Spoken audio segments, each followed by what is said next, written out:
50 years ago, we went to the moon. We called it Apollo. What many people don't know is that Apollo had a twin. She was a woman named Artemis, goddess of the moon.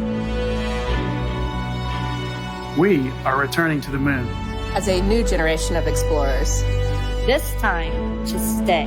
And to prepare to achieve humanity's next giant leap of sending the first human missions to Mars. We believe our course will redefine what is possible.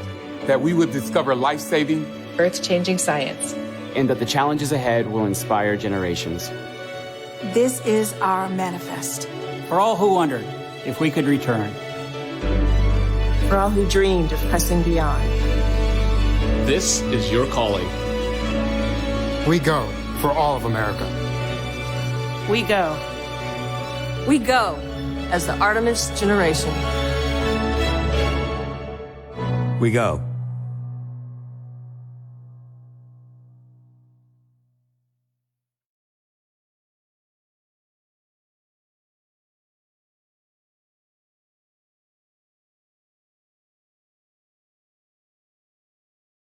Children's Discovery Center, and today we have a super special guest joining us to tell us all things about rockets, which is one of my favorite things in the world to discover and explore. We've had so much happen in the rocket world, the NASA world, just recently even, and they're taking steps to go even further. So today we have Tony Castilleja here to tell us all about rockets. And I'll let Tony tell you a little bit about himself, and then he has amazing presentation to share with you. And after he's done with that presentation, we will definitely take your questions. So go ahead and as those questions come up, put them in the comment section below. And after he's done with this presentation, we'll be sure to get to as many questions as possible. So Tony, go ahead and take it away. Awesome. Well, first off, good morning. I'm down in Houston, Texas, in this new normal. Houston, Texas is a space city. It's a little stormy outside, so if you see a lightning bolt, that's just the electricity of us learning over here. First of all, most excited to be here and to talk about the future of human spaceflight. My name is Tony Castilleja. I'm a first-generation Latino engineer. Never imagined I'd be working on spaceships and rockets, building that next generation of human spaceflight, but we're going to put the first woman on the surface of the moon. And how do we do that? Well, I've got a couple of slides and information to share with you all. So super excited to be here today. Let's talk about what the future of human spaceflight is all about. So it starts off with, well, step one, the leadership and the directive to go and make that happen, to put the first woman on the surface of the moon by 2024. We received that directive, and it's been just a tremendous capability to bring all of our experience from our first time that we went on the moon to the space shuttle program and the tremendous launches of building the International Space Station and working and living in space.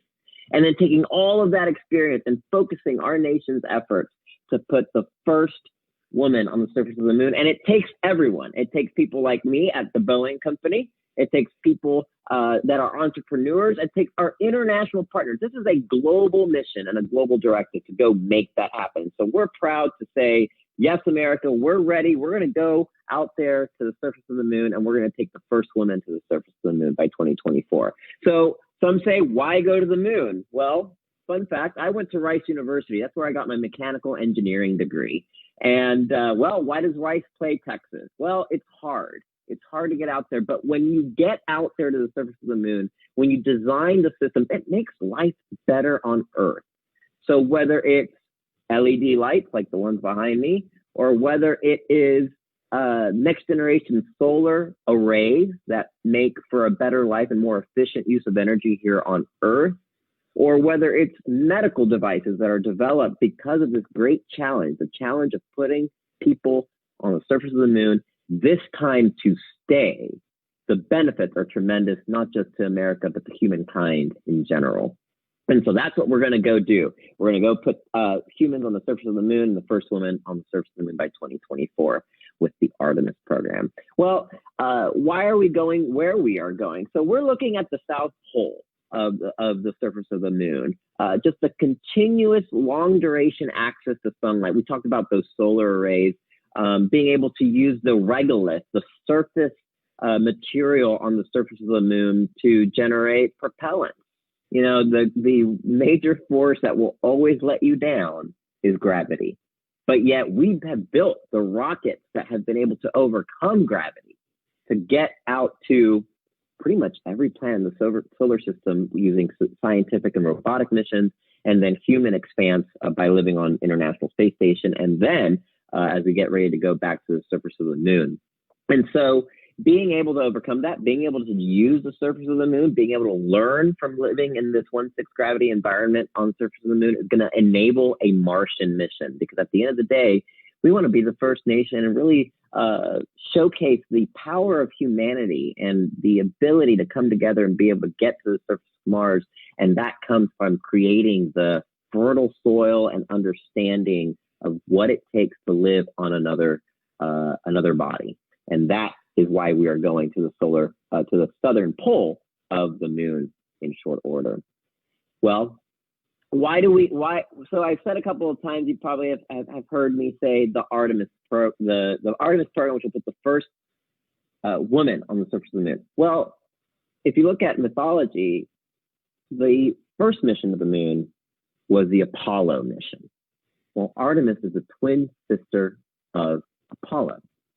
So how much better is it that we can name this mission on basically the twin sister of Apollo and drive us toward a collective goal of putting the first woman on the surface of the moon by 2024.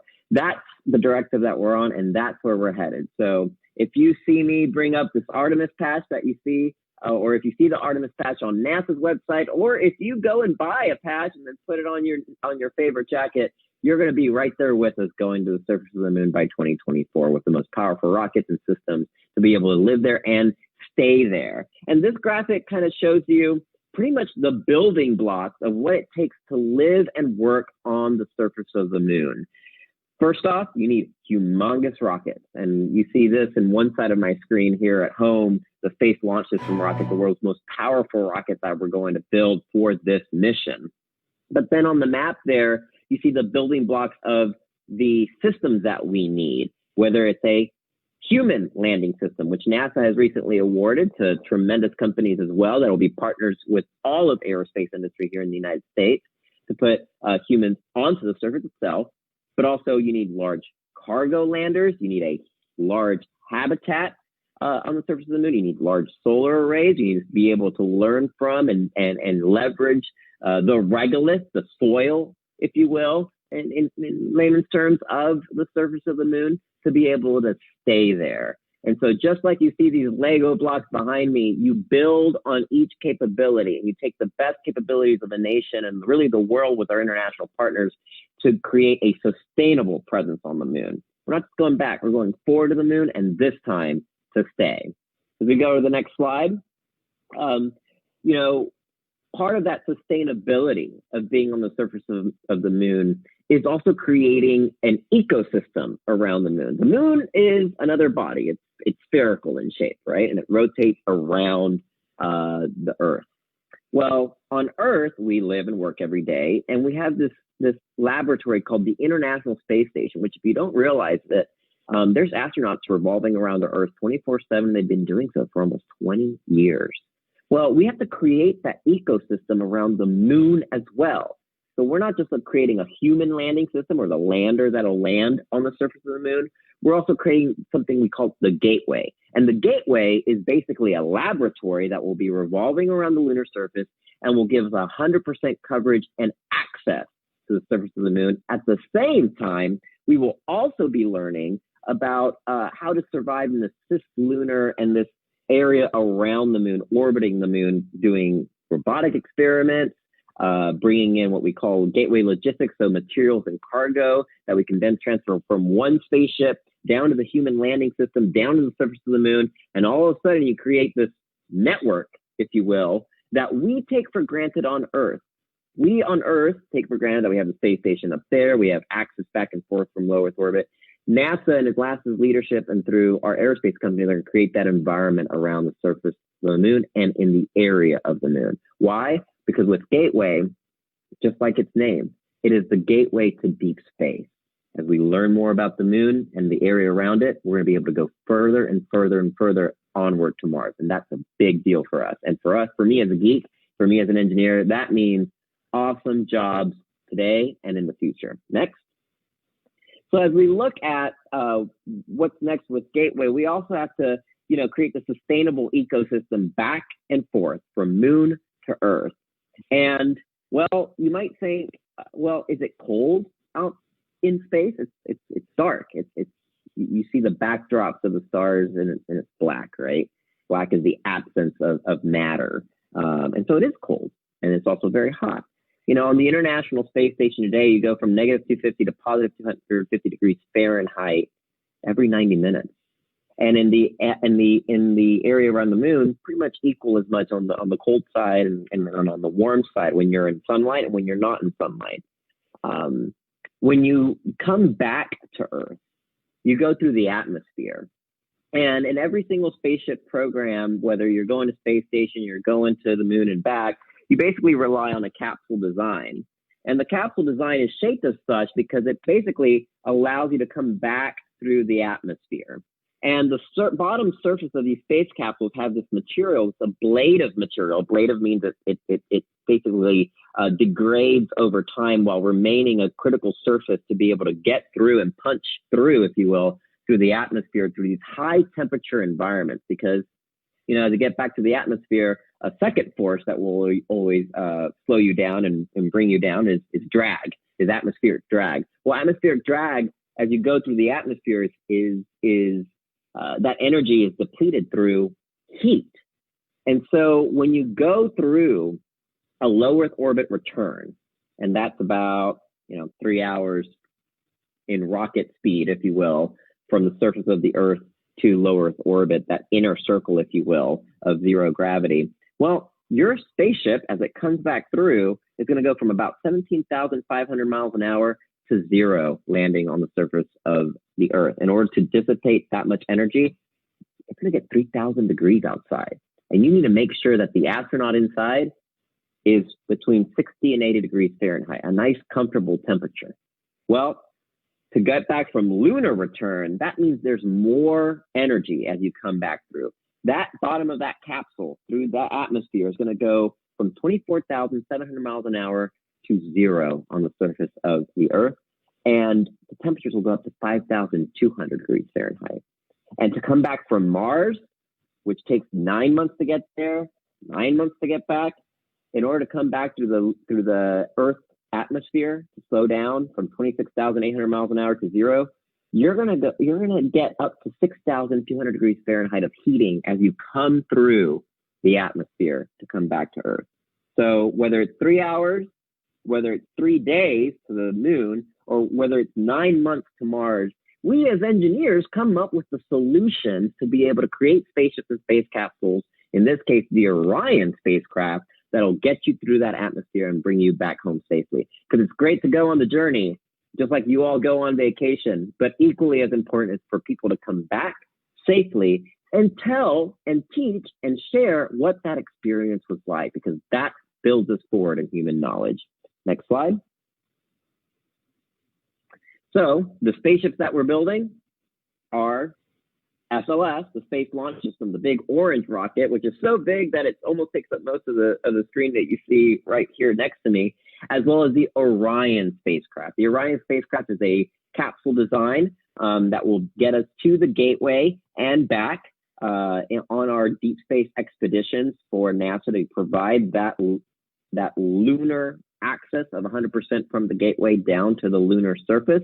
And this rocket is more than 300 feet tall. It's taller than the Statue of Liberty. And so we're going to go through pretty much the anatomy and how you build a spaceship in the next couple of slides. But SLS, Space Launch System, is the rocket. Orion is a spacecraft. And the launch pad is from Kennedy Space Center in Florida, here in the United States. So that's going to be the most powerful rocket, more than 8.8 million pounds of thrust. I've seen a rocket launch, multiple rocket launches from the Kennedy Space Coast. This is going to be the most powerful one. So you're going to feel the vibration. there in Melbourne, Florida, and Titusville, Florida, as this rocket goes up to the gateway, back to the moon, and forward on to deep space. Next slide. So what is the SLS rocket? So luckily for you all, I have a rocket model here at home. So we start with the very, very top. This is an abort system. So let's say the rocket is going to the atmosphere. This is your insurance policy. If an emergency is required, this top part, launch abort system, will pull Orion away and keep the astronaut safe and bring them back home. And then we'll continue to learn and continue that deep space journey. The middle part here that you see here, well, this is a cocoon for the Orion spacecraft. So just think about this. At this scale model, this is the Orion spacecraft, and everything behind it is the power and energy you need to escape Earth's gravity to be able to get to that lunar region and then onward for deep space exploration. That's a big deal. That's physics in such in a simple way. This much capsule requires this much energy to get through our Earth atmosphere and beyond gravity and into deep space. Behind that is an interim cryogenic propulsion system. Big word. That's the second stage of a rocket. And then behind that, this large orange section is what we call the core stage. The core stage, well, the core stage has a liquid oxygen tank and a liquid hydrogen tank. They are cryogenic, so go look that up. Cryogenic means very cold. So these liquid oxygen, liquid hydrogen liquids and fuel come together, go to the back end through the RS-25 engines, the rocket nozzles. All of this liquid has to go through those rocket nozzles and gives you the power to explore with an igniter. And then on each side, you have these white boosters. These white boosters look very similar to what we used to have on the space shuttle program. They are solid rocket boosters, a solid propellant. The solid propellant is kind of the consistency of an eraser, if you will. But if you were to put a spark to it, boy, you get a lot of rocket firepower, and those two boosters give you a lot more power to explore. And all of that put together is the Space Launch System. More than 300 foot tall, more than 8.8 million pounds of thrust to not just go 17,500 miles an hour to low Earth orbit, but beyond, more than 24,000 miles an hour. That's a big deal. It's a big rocket. Next slide. So it's evolvable. The rocket that I just showed you, that's step one. And the whole orange section that you see is getting built right now. The boosters are getting built right now. The top part of the rocket is basically interchangeable. And it's interchangeable to what you see on the slide. We're going to have a more powerful second stage. So that interim cryogenic propulsion system, those big words I just used, will transition into a new Lego piece, if you will, called the exploration upper stage, which will give you even more power to explore. And then we can switch out the top because we can not just send humans, we can also send cargo. Because if you go back to that original slide where we said, hey, we're not just going to the moon, we're going to go there to stay. You have to take a lot of stuff. So not just the pointy things, which means that there's a human capsule in there, but also the more blunter, rounded objects. That's the cocoon, the trunk, if you will, of our rocket that'll take the big things you need to explore. Next slide. So NASA Space Launch System, the Block 1 is the original configuration that'll take humans to that lunar environment, to that lunar gateway, and then onward to the surface of the moon. But we also have what we call the Block 1B. And so the Block 1B is that second, more powerful stage called the exploration upper stage, or as we engineers at NASA love making acronyms, EUS. That EUS is going to give you pretty much more than 45 metric tons capability to the surface of the moon. In order to go to the moon, just like when you take a really long vacation, you take a lot of luggage with you because you're not only going for 3 days on a road trip, you're going for 7 days or for 2 weeks. Same thing here. You need a lot more cargo to be able to stay on the surface of the moon, not just those 21 days we're looking for in the beginning, but to continuously have a human presence on the moon. And so we need a larger luggage container, and that's what the Block 1B, the second version of the rocket, enables. Next slide. And, you know, people say, well, Houston's a space city. And as a Houstonian, I'll tell you, we're very proud of that. But it's not just in Houston. It's not just in Florida where we put all the pieces together. You'd be surprised to know that most, if not all, the states in the United States have something to do on building the Space Launch System rocket. I've been to New Hampshire, where people are working on flight computers up there. I've been to Oklahoma, where people are working on valves. I've been to Southern California, just outside of downtown LA, and we have tremendous machinists working on tubing for our rocket engine. You'd be surprised. Look around you. Engineering is everywhere. That's why we explore. But the jobs to be able to launch us off the Earth are everywhere across America as well. Next slide. So let's go into the anatomy of the rocket. Many people will say, hey, you're a rocket scientist. And the first thing they go and Google is the Florida Space Coast, the launch of the rocket there from Kennedy Space Center. But let's show you the piece parts. So we'll focus on the slides here moving forward. What you see there is the solid rocket boosters. These are built by our friends at Northrop Grumman. And as you look at the slide here, you'll see those white boosters on the left and right side. One extra segment. The space shuttle had 4 segments on each one of those boosters. This now has 5 segments. Why? Because we're going farther than where the shuttle went. And these white solid rocket boosters get transported by train over to Kennedy Space Center. They actually just arrived a few weeks ago. This is an image and a video of the test of one of those boosters. You know, as engineers, we get to strap this rocket sideways, strap it down, make sure it doesn't move, and then light it up. And there you see the lighting up of the booster, and crowds last year viewing these booster tests, and you see that nozzle moving. That's more or less a little bit like the steering wheel of these boosters. They have a little bit of a steering capability, and that's what you saw in that video. Very bright, as we tested it there against the mountain, if you will. But we put them vertical on the side of this rocket. Boy, we're going places. So tremendous work by our friends at Northrop Grumman, who are working on that capability and have delivered the first set of these boosters, or candlesticks, right, over to Kennedy Space Center. Next slide, we start looking at the engine. Well, the engines are where all the liquid oxygen and all the liquid hydrogen go through. There you see them at the end there. These are actually reused from the Space Shuttle program. And actually, our friends at Aerojet Rocketdyne are bringing new technologies like additive manufacturing, 3D printing, but with metal, if you will, and new technologies to increase the performance, again, to get us into faster speeds and faster and farther than ever before on the Space Launch System rocket. There, you see the rocket engine itself being tested at STENNIS Space Center. And boy, you know, as engineers, we build these rockets. It's rocket science. But sometimes we make some rainbows on the side. So, hey, if you like making rainbows, if you like being able to build these spaceships, boy, it's a great capability created by our friends at Aerojet Rocketdyne. All right. And if we go on to our next slide,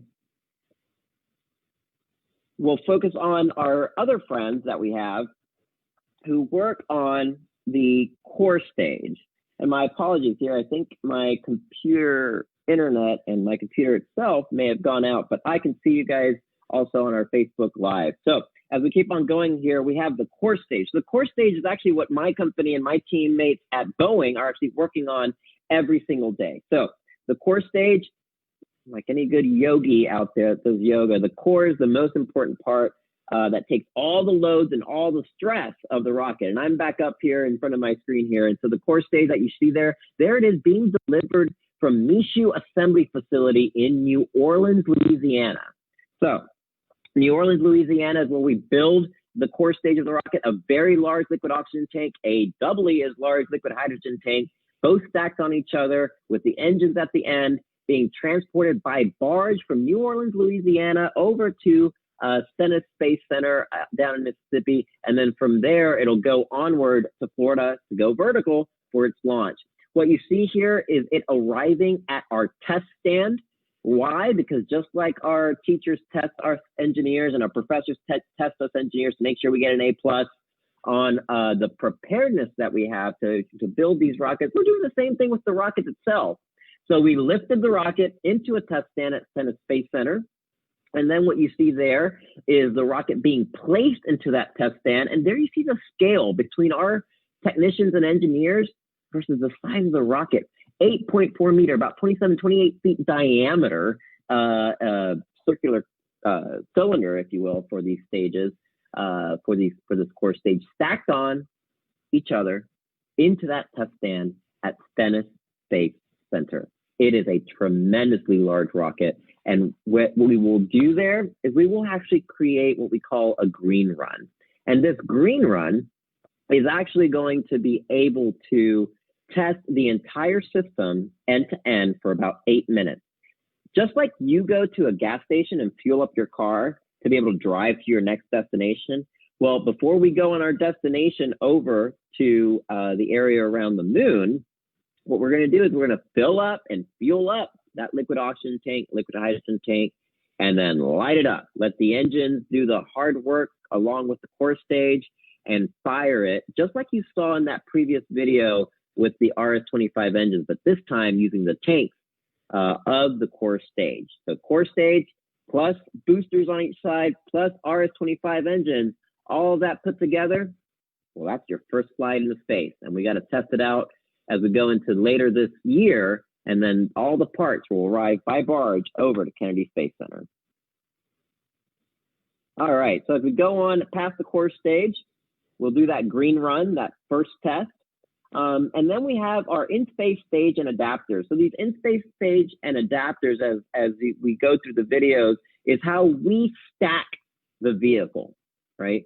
So just like you all at home get your latest Lego set and you open up that book and you start building the rocket on each other, we as engineers and scientists create the book to be able to stack our rocket. And there you see the different elements there of that in-space stage and adapters in that second stage of the rocket that will light up as we go up through the atmosphere and give us that second boost. And what you see on the screen right now is the launch vehicle LVSA, the launch vehicle adapter, that will provide a cocoon for that second stage. And there you see the second stage itself. You might say, hey, it doesn't look as big as the core stage. Why? Because once you get through most of the atmosphere, well, you don't need as much of a powerful rocket to give you that second boost. But that critical first stage is really powerful to get you through that original first couple of seconds and first couple of minutes as you go through the atmosphere. So that second stage adapter is critical to our deep space exploration. And at the end of the day, it all gets stacked up. As we go to the next slide here, we're going to go into how there you see a summary video. And what you'll see is all the pieces coming together. The engine, RS-25 engines and space shuttle program being tested. Then you see the core stage, as we saw earlier. That was a stress test core stage that we actually twisted. You can do it at home, but don't do it with a Coke can because the Coke is going to go everywhere. But we actually twist and we put the forces and stress out that tank to make sure that it's going to be safe and be able to survive all of the stress and the loads and the forces the flight's going to experience on its way up. And then, you know, America's Rocket Factory, our technicians are working very hard every single moment of every single day, not just to build the first core stage, but a fleet of rockets for the United States of America to continue that deep space exploration, all transported by barge across the Gulf of Mexico, around Florida, to the Kennedy Space Center as we get later this year. And there you see a summary view of that core stage being stacked into the test stand over at Stennis Space Center in Mississippi. One might call it its first flight, right? Being lifted by the crane into its test stand to go through that green run test, that first green light, if you will, that'll test out all the systems and prepare us for first flight as we get into 2021. As we go into the next slide, what you're going to see is, you know, why are we testing all of this? Well, we have to make sure it's right because we're getting ready for human spaceflight. The first mission of Artemis, the first Artemis 1 launch, will launch from Kennedy Space Center, and it will launch uncrewed uncrewed, no crew on it. It'll be autonomous, which means it flies itself, and it'll go around the moon and back. It'll test out all the systems. We're going to actually go through what we call the Van Allen radiation belts, which will test out our electronic systems and make sure that we have that continuous communication between spaceship, Orion, rocket, SLS, mission control in Houston, and make sure that we have consistent communication between all of us and ensure that we're ready for that next flight, which will actually fly astronauts around the moon. And then as we get to Artemis 3, that'll be the first mission with the first woman to land on the surface of the moon and next man on the surface of the moon by 2024. And as engineers, you know, how do you get to become an engineer? You do well at math and science, right? You go through a lot of tests and exams, and your teachers grade you along the way. And I don't know about you, but I like getting A pluses. And so these tests are going to ensure that we get an A plus, so that when we put the astronauts on the rocket, everyone is safe. We go and fulfill that critical mission for the United States and really for the world. So the primary mission is to get those humans over to the moon and back. And then we have these secondary goals or these secondary payloads. When you have this big rocket, you also can take other stuff with you, right? So we're going to take these other experiments called Lunar Flashlight, Lunar Ice Cube. We actually have college students from Morehead State University and from Arizona State University, and then international partners from JAXA, that's the Japanese Space Agency, our friends at Lockheed, and other experiments that will fly with us. And so they'll deploy those microsats or secondary payloads to different orbits and different areas where they will focus their studies on. And then when we all get back to Earth, you know, through those hot temperatures of up to 5,400 degrees Fahrenheit, we're also going to get all that data, that continuous data. And as engineers, you learn math and science, and you use textbooks every single day to learn a little bit more about the world around you. Well, all of this experimentation, all of these launches of the SLS system, all of these secondary payloads are going to help us write science books faster also than ever before. So the amount of science that we're going to learn about the moon, the amount of science that we're going to learn about humans in deep space, the amount of science that we're going to learn by transporting ourselves at these tremendous speeds is going to help us learn more about the human body, about the world around us, and the universe in which we call home. Next slide. So it's a journey. And I'll tell you, when I joined the Boeing company as a first generation Latino engineer, first in my family to be an engineer, I was surprised at the amount of work, number one, that has been done, and the amount of work yet to be done, and how important it is to follow us. This is not just engineers leading the way. This is a launch for all of America. This is a launch for all of humanity. So follow us on Twitter, follow us on Facebook, follow us on Snapchat, follow us on every single social media platform. I think I lost count how many social media platforms are out there today, but take a look at all of those social media platforms and follow us. We are rocket scientists. We are the Artemis generation, a twin sister of Apollo, launching women farther than ever before for the benefit of all humankind. We are sharing every journey because the language of human spaceflight isn't just math or science. It takes everyone. It takes scientists. It takes engineers. It takes English majors. It takes artists who can share our story and our journey. And the more you speak our language and experience what we have online, well, you're going to be a part of that journey. We're the Mars generation. We're going to get there. And I can't wait to have all of you all join us on this tremendous mission, critical to the nation, critical to our country, critical to the world as humankind. And with that, I'll open it up to questions. A huge thanks to everyone here on our webcast this morning. A little bit of technical difficulties, but you know what? Everyone's an engineer here. We find solutions and we make it happen. That is so true, Tony. Thank you so much. That was a phenomenal presentation. And I learned so much. I hope everyone else did. I was just glued to the whole presentation. So many fun things to learn. And it's so cool that we're talking about going back to the moon and going even further in our lifetime.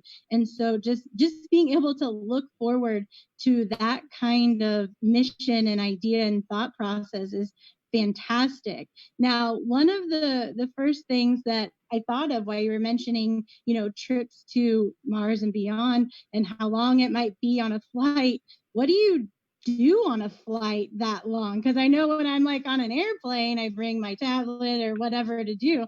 So what kind of things as a passenger would they be doing while they're on the flight that way? Yeah, so what do you do? So welcome to bioengineers, welcome to psychologists, welcome to the teamwork that it takes to build out our missions. The gateway that we mentioned that's going to be in that lunar environment is going to be also the transfer vehicle elements of it that'll get us to Mars and back, right? 9 months. And so what you're going to have is, one, a series of experiments. So on the International Space Station today, our astronauts are never bored. There is a slew of long-term science experiments that are taking place every single moment of every single day. And so the same will be also true for our Gateway and Mars transfer vehicles that go over to Mars and back. But two, we also give our astronauts a lot of creative time. So we want to give them some time to look back on Earth, to look at the environment around them, and to share their thoughts about the journey itself, because it helps us understand that human psychology of that journey. And then number three, preparing always for that next step. So they'll be doing some, what will probably happen is doing some simulations of the operations that they will have once they get around the area of Mars, and then preparing for that Mars landing over time. And you'd be surprised, just like when we get on our aircraft, I think the longest flight I've ever been on is about 17 hours. Obviously, they'll take a nap, but they'll realize, man, those 9 months went by really quickly. Oh man, that's so cool to think about, just everything that's going on up there. You mentioned science experiments. Could you give us an idea of what kind of science experiments they're conducting up there? Yeah, so when you're on these long-term, long-duration human spaceflight missions, whether you're onward to Mars, and an example of that exists today with what we have on the International Space Station. On the International Space Station today, we are actually looking at, and we are growing lettuce. Does it grow different than it does on Earth? And if not, why? For all of those students out there that have ever gotten taught or will be taught the scientific method, scientists are putting out hypotheses every single moment of every single day of how do you grow X on Earth and how do you grow it in space? So lettuce is one example. Two, another big example is radiation abatement. Radiation abatement means ensuring that the human body doesn't take on radiation levels that are higher than what one would experience on Earth, right? So how do we do that? Well, when you're onward on that journey to Mars, you're going to have higher radiation levels just by the element of being in space. There's no atmosphere around you. The atmosphere of Earth protects us all. So we have actually engineers that have been working on radiation jackets, systems that are like cocoons on these spacecraft that you can hide under or hide behind to protect you from higher radiation levels. Let's say a solar flare or radiation plume comes towards the spacecraft in order to keep you safe. And then another element of our experiments are at the genetic level. We have actually students through a partnership called Genes in Space, where high school students can recommend science experiments to take place on the International Space Station. So whether you're growing protein or whether you're doing a DNA understanding, whether from radiation effects, these are other types of experiments that our astronauts use to inform us for those deep space missions.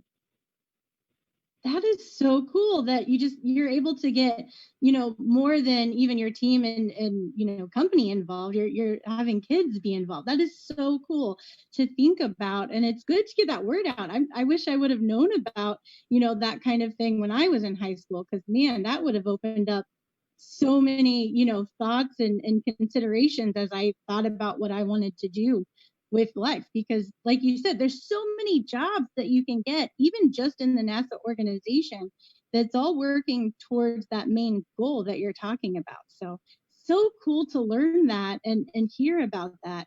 And talking about science experiments, a lot of us have been at home quite a bit and just kind of stuck inside. So I'm curious, what would your favorite science experiment to conduct at home be? So like if you could give an idea of an experiment, maybe related to your work or not, whatever your favorite is, but just give someone an idea of what they could experiment with at home. All right. So as a rocket scientist by day, if you will, one of the coolest experiments that I like to do at home doesn't take many supplies. So one version of it is probably something that we kind of do just in general. If you were to take a straw that's wrapped, and ensure that you don't rip the very top of it, but you rip it below the end, so along the cylinder of the straw, and you remove the rest of the paper, you're left with basically a sleeve on the straw. So, I don't know, basic physics, right? Take the straw, put it on your mouth, and blow. Where does the paper go? It goes pretty far. The same thing can be done with a piece of Play-Doh on the end of the straw, just the straw itself, over basically a rod that you can blow through as well. Bottom line, that's spaceflight. Action, reaction. A force and a reaction force, and a force in motion will continue in motion until it hits something, probably a wall. So that's honestly one of my favorite ones. And then you get into bottle rockets. Those are fun as well, especially on these hot summer days. Here in Houston, it's raining right now. But you can fill up a bottle rocket with water, pump it up with a bike pump, and go and see how far your rocket can go. I know how far my rocket can go. Well, my question to you all is, how far can your rocket go? That is awesome. I love that so much. Rockets are so much fun. We do a water rocket launch a lot of the times when we're able to at the Discovery Center. And it's probably one of my favorite things to do, just because it goes pretty high when you build up all that pressure. So much fun there. As kids are experimenting, though, what if it fails? Could you talk about the importance of failure and what you learn from that as you explore, really at any age? Because you don't want to just try it once, it doesn't work, get discouraged. What would you tell kids who are going through that, or even team members who are going through failure? Yeah, so I'll start off by saying I'm working on things when I was 18 and I joined as an engineer. And what does it take to become an engineer? Well, math and science courses, you go to college and get an engineering degree. What does that mean? Well, I'm a mechanical engineer, so one who builds things that move, right? And then I show up at this job called mechanical engineer for Boeing. And 14 years later, I'm working on things that didn't exist. So one, be okay with not knowing the answer, because that's what science and engineering and exploration and innovation are all about. You're finding that answer for something that doesn't exist. So being okay with that, number one. Number two, being okay to fail. You saw in the video along the way where we took one of these large orange tanks and we twisted it until it ruptured, until it failed. Knowing when things fail teaches you the extent of knowledge that you have, right? Think about that. Testing something when it fails teaches you the extent of what you have learned.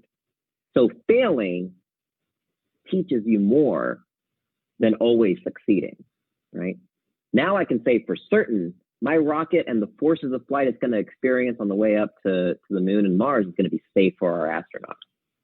So We live in a world where maybe a B- or a C+ or a 69 on a class is failing. But that'll teach you the journey ahead to ensure you get that B, to ensure you get that A. So fail early, fail often. And even at the age of 33 and even older, that never ends. That's the journey of knowledge. And if you all understand that, you will love every day you go to work, because I certainly do, because I get to go push the boundaries, fail quickly, learn, get back on my feet, and keep going. That is awesome. And I think we froze for a little bit during that, which is really funny how we're learning from failure, especially as we all explore this new technology that we're all having to do from home. And on top of that, you said you're in Houston and there's like thunderstorms going through. Yep. So how weather affects, technology and all sorts of things. So there's always problems to solve. And you're definitely, like you said, learning from failure is just huge, because you want to find all the wrong things, to get to that B+. You can learn from it and keep learning from all the failures and work up to that top A+ prize, as you say. So lots of cool things to learn from. Now, one thing we teach, when we have kids in front of us and we're able to, explore a little, we talk about the engineering design process a lot and how you have to really plan before you build. So I have a couple of questions. So do you use the engineering design process when thinking through the rocket? Because that usually, includes a testing phase. And with that, how long does it take to actually build a rocket? Yeah, so start here. So let me do something really quick. And I'm going to draw a rocket on a sheet of paper, right? That is a plan. That is, I'm going to work with engineers and smart people and draw out what I think will be the solution towards a problem. NASA's problem, help me get the first woman on the surface of the moon by 2024. All right, really smart people get together, they sketch it out.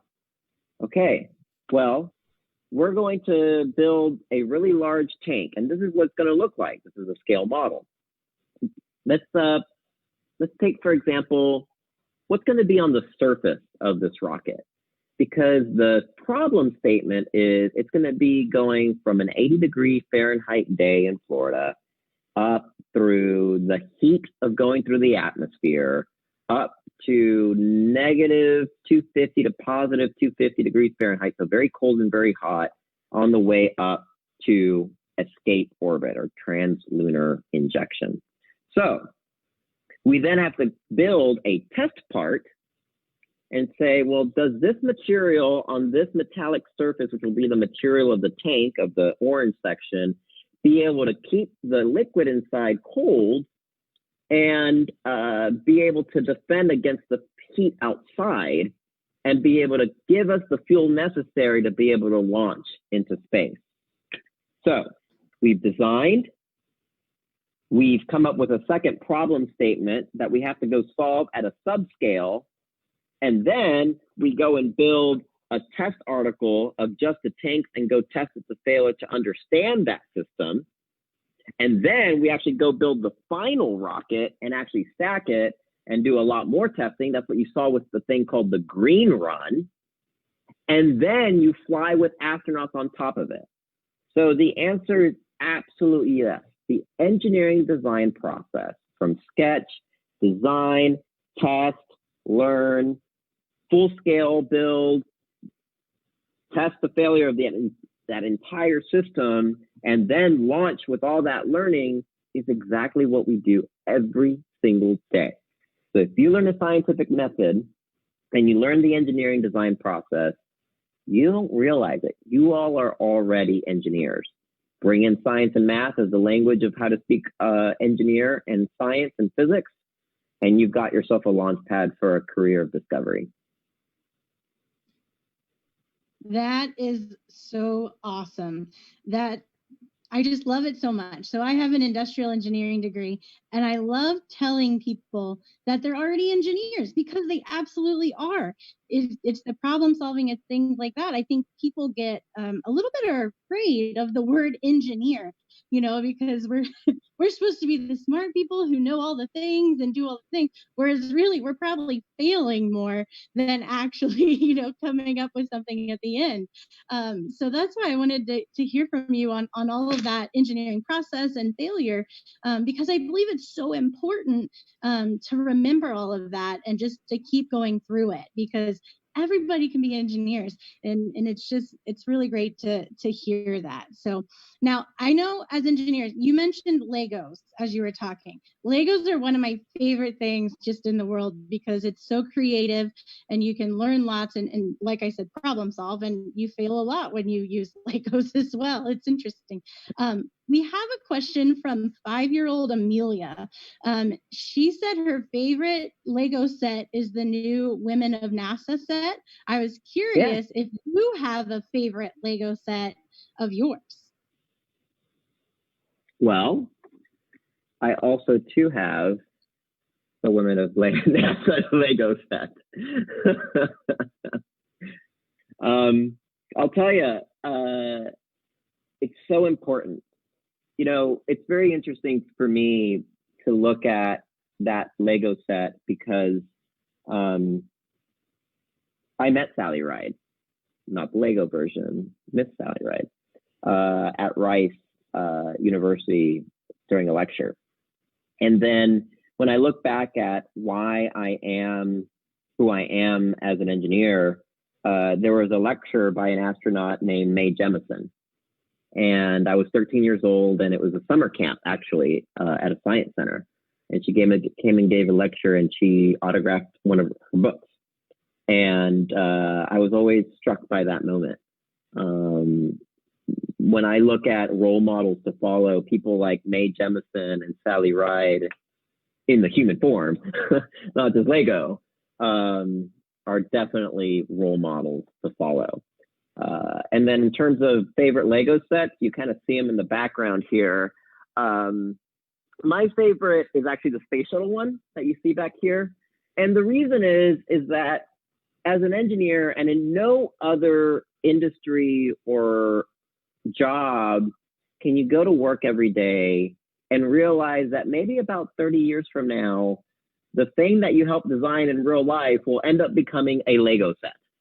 And my goal is for one day that this rocket, the Space Launch System rocket, becomes its own Lego set, because my other job before I worked on the rocket to Mars was the Boeing Starliner, which is a commercial spaceship, and it also has a block set. So I'm on a roll. Bottom line, Lego sets led me to a career in engineering, and Lego sets will summarize my career in engineering probably by the time I retire. That is really cool. I love that so much. I think that's one of so many fun things that you can get from playing as a child. And that's what we do at the Children's Museum. We have places where kids can pretend to be a doctor, a mechanic, be in art, things like that, where kids at young ages, they don't know exactly what they want to be. And so our mission is to, give them as many experiences as we can. And so that's why we're so thankful that you were able to chat with us today, and give them, just another little idea, possibly inspiration of something that they can do in the future, and create and maybe have Lego sets created based on what their jobs do, so many things. And I just want to say thank you so much for being here. And if we could just end on a note of maybe something you'd like to tell kiddos who are thinking about it, maybe some advice, for what they want to do in the future, I think that would be a fantastic place to end our conversation with today. Yeah, so I'd say step one, go build. Whether it's a Lego set or glue and Play-Doh, understand how important curiosity is to engineering every single day. So go build, but also dream. I wake up every day in this new normal from the corner of my house and still get to build rocket ships and get to build spaceships and be on phone calls with astronauts and help design and make this a reality. That all started because I dreamed a big dream, which was, let me go work on something that'll change the world. And who knew that science and math and building could unlock that for a kid like me? And yeah, I mentioned earlier, I'm 33, but I am as excited as I was when I was 18, as when I was 12, or when I was 13 and met Mae Jemison. That same spirit is still here. And what better career and what better journey can you have to be able to wake up every day and work on something that you are truly passionate about? That's a great life. That's a great career. And for me, it was science and engineering. And for you, it starts with the spark of curiosity. That is fantastic. Thank you so much for joining us today, Tony. It was so much fun. And I do want to thank Bartlett and West Engineering Firm. They are sponsoring the event today for us to help us continue on and move forward and inspire kiddos. So thanks everybody for taking time out of your day to join us and learn all things about a rocket ship. So thank you so much, and we will see you next time.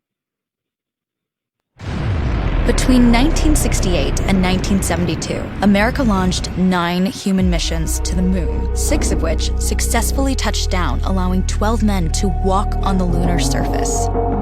NASA's next chapter of lunar exploration, called Artemis, has the task of not just going to the moon to create a long-term human presence on and around it, but also to prepare for ever more complex human missions to Mars. In short, everything we must be able to do here, we must first do here. So, what will an Artemis mission look like?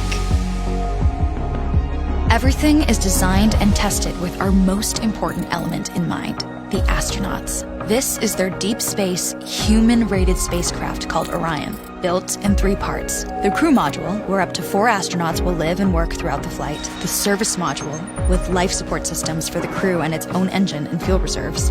And a launch abort system, with engines capable of pulling the crew module to safety during launch should anything go wrong. To accomplish the task of launching our crew and heavy payloads, NASA is building the Space Launch System, comprising of a cargo hold, an exploration upper stage, a massive core stage, and 2 extended solid rocket boosters. Altogether, this is the world's most powerful rocket, and it exceeds the legendary Saturn V of the Apollo era in numerous ways. Sitting on the launch pad, the entire rocket, fully fueled, weighs just over 6 million pounds, 5.2 million of which is just the fuel. Once ignited, there is no stopping what comes next. All 4 RS-25 engines and the 2 solid rocket boosters come to life, thundering our crew upwards. 2 minutes after ignition, the solid rocket boosters are spent and released. 8 minutes after launch, the core stage is depleted and separated. The upper stage fires briefly, placing Orion into a parking orbit around the Earth. Here, the crew reconfigure the spacecraft and check systems to confirm everything is ready for deep space travel. With a go from mission control, the crew reignite the exploration upper stage engines to leave Earth entirely. The exact timing of this maneuver is critical to reach a speed that can escape Earth's gravitational pull, but also put Orion on a course that will intersect the moon days later. Once this burn is complete, the upper stage of the SLS is jettisoned and the crew aboard Orion coast for several days toward all that awaits them at the moon. Approaching the moon, we see the fundamental differences between Artemis and Apollo. Instead of requiring Orion to serve as an expendable lunar command module or to carry a constrained lunar lander, the Artemis missions will take advantage of a different approach: pre-staging. Everything needed for lunar missions will be positioned in advance by commercial and international partners. This includes rovers, science experiments, and human-rated systems on the surface. But it also includes a dedicated lunar station in orbit around the moon called Gateway. Here at this station, we can pre-stage a robust lunar lander and establish a strong communications relay. Designed with open standards, the Gateway can be expanded as new missions and partnerships develop, allowing multiple human missions on the moon at the same time and enabling ongoing science to be conducted even between human missions. The Gateway is also capable of adjusting its orbit to allow access to every part of the moon, something the Apollo missions could not do. But the real key in this approach is placing Gateway in a unique halo orbit to perfect the maneuvers needed for Mars missions. And with the growing list of commercial and international opportunities, Gateway is the ideal hub between Earth and all that lies beyond. Returning to our crew as they approach Gateway, the Orion must match the elliptical orbit of the station in order to successfully dock. Once on board, pre-selected crew members transfer to the lunar lander, while those assigned to Gateway remain on station.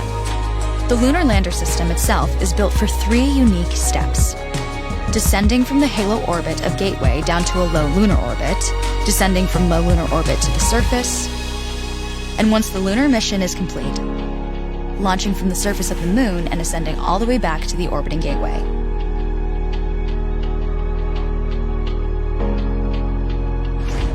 Once back aboard the Orion spacecraft and undocked from Gateway, the crew fire their engine once to break out of the halo orbit, and once again to sling the spacecraft around the moon, placing it on a multi-day trajectory back towards Earth. As they near the end of this journey, the service module is released, and the crew module is oriented heat shield first.